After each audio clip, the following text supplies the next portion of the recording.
បាននៅបទចម្រៀងមួយបទដែលមានចំណងជើងថានឹកស្ទើរដាច់ខ្យល់នឹកអូនស្ទើរដាច់ខ្យល់បានសំនៀងដើមរបស់លោកឆាយវរយុទ្ធយប់មិញបងដេកយល់សោកឃើញអូន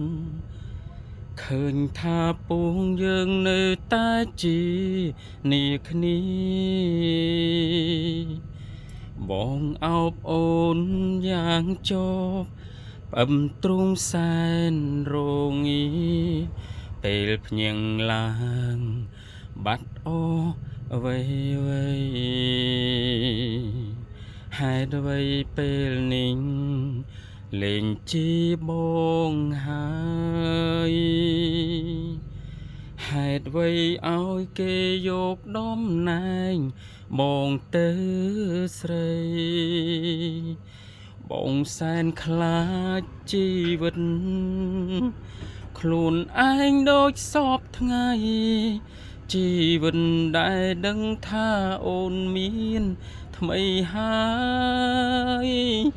នៅស្រឡាញ់អូននឹងអតីតបងអើយនឹកអូនស្ទើរដាច់ខ្យល់ហើយគ្មានថ្ងៃឡើយឈប់នឹកនេះដល់ស្រីបងតែងតាមដាន profile ប្រលឹងចង់ដឹងថាអូនផងអ្វីទឹកភ្នែករាល់ថ្ងៃឃើញស្រី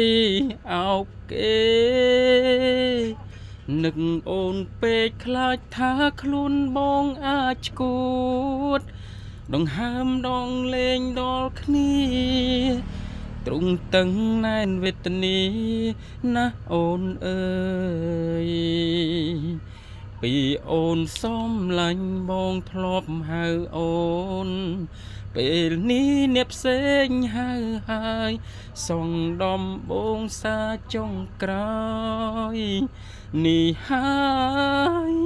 ពីសង្សារ